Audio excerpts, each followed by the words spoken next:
morning and welcome back to America's leading channel on vicious viruses, bewildering bacteria, and microbial misfits, your Microbe News Network.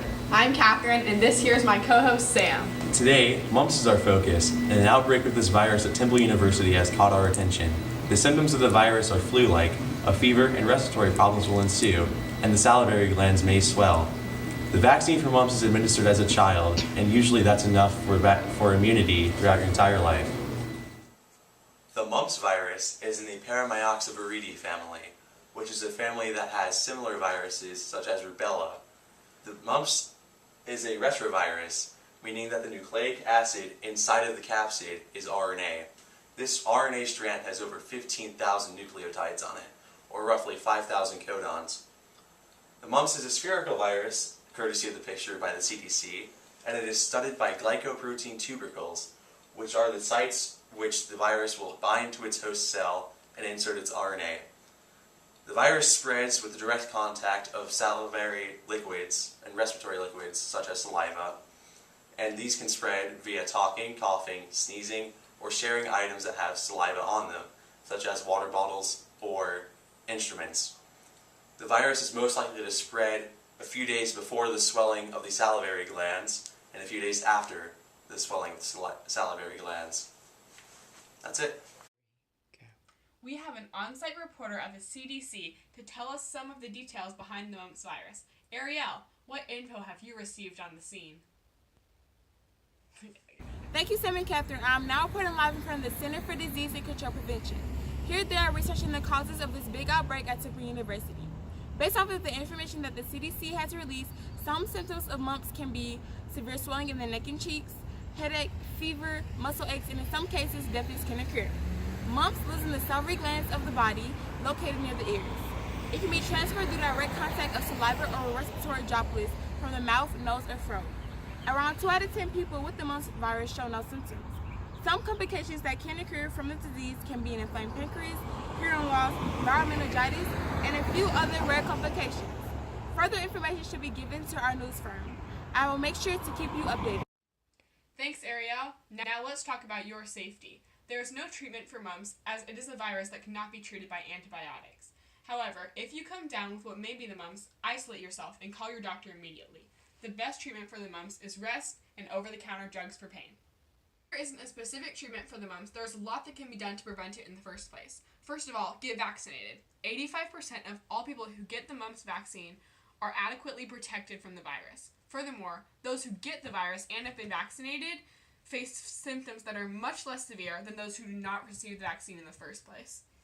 Basic hygiene practices like washing your hands, not sharing food or drink, and covering your mouth when you sneeze also prove to be good prevention techniques. Follow this advice to save you from getting infected with the mumps. Take this virus seriously. Next, on to Alicia with an infected student from Temple University. Let's see what she has to say.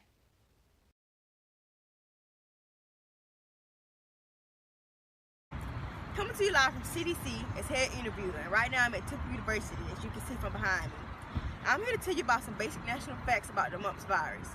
The mumps virus commonly occurs among groups of people who have continuous close contact with each other, such as sharing water bottles or cups, kissing, practicing sports together, or living in close quarters with the person who has mumps. The U.S. saw various mump outbreaks between 2015 and 2017, peaking in late 2015.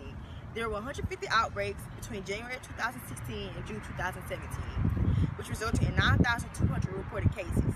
All of these cases were reported from areas where people stay in close proximity to one another, such as churches, schools, workplaces, large parties, and etc. The largest outbreak occurred was in Arkansas with a record-breaking 3,000 cases, followed by Iowa and Illinois. From the beginning of this year to April 26, 2019, 41 states have announced that 736 people have been infected with mumps. Before 1967, when the mumps vaccination program started, there were over 186,000 mumps cases per year, at least due to underreporting. Ever since the 2-dose MMR vaccination has been enacted, in 1989, mump cases decreased by 99%, only having outbreaks occurred since 2006. Recent outbreaks have been reported from Temple University, a university in Philadelphia, Pennsylvania, that we're here at right now. At Temple University, though, a big contribution of those reported mumps cases are coming from here. As of April 28th, there were 106 confirmed cases of mumps at Temple University. The reason that there has been an outbreak at Temple University, in part, is due to the clusters of students which increase the rate of transmission of mumps. Citing evidence from Jim Garrow, a city health department spokesman in Philadelphia, the outbreak started with a person who traveled internationally from that country that isn't strict on MMR vaccinations. Anti-vaxxers are also coming up north, where people, especially parents, refuse to let their children to be vaccinated, mainly because of their lack of information and their claims that vaccinations pose harm. Worldwide, there are 100 to 1,000 per 100,000 people infected with the mumps virus. Mumps is endemic in tropical areas, common around everywhere else, and rare in places with advanced medical technology such as the U.S. Now, for some commonly asked questions about mumps and information from a victim herself, here's Daisy Korea Vargas. Hi Daisy, so I know you have the mumps, and how long have you had? Hi, yes I do have mumps, and I've had mumps for about 5 to 7 days. To have the mumps, is it painful or is it stressing? And I guess having mumps for me has been painful because my salivary glands are like swollen and making it difficult for me to swallow anything. And it can be stressful because people just stare at me like I'm weird. Do the symptoms progress the longer you have mumps? And the symptoms do progress the longer that I have mumps. If anything, they get worse. What were the first symptoms you experienced with the virus? The first symptom I had was a fever, but at the time I didn't think anything of it and thought I was gonna be gone soon. Then I had a bad headache, followed with muscle aches, and then loss of appetite and constantly being tired. I decided to go to the doctor when I woke up one morning and my cheeks were like swollen, and the doctor revealed to me that I had mumps. How did you contract the mumps virus? Were you an anti-vaxxer? I mean, I wasn't an anti-vaxxer, and my family and everyone believed vaccine was important, and I thought I was gonna be fine. I got mumps when I lived with a friend who had mumps, and she didn't know at the time. And when I went to the doctor, that's when I found out.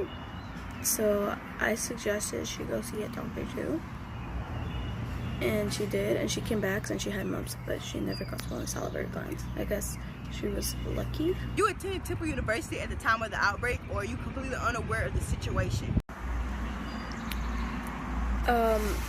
I was attending Temple University, but I wasn't aware of the situation. What treatment methods have you undergone for the mumps?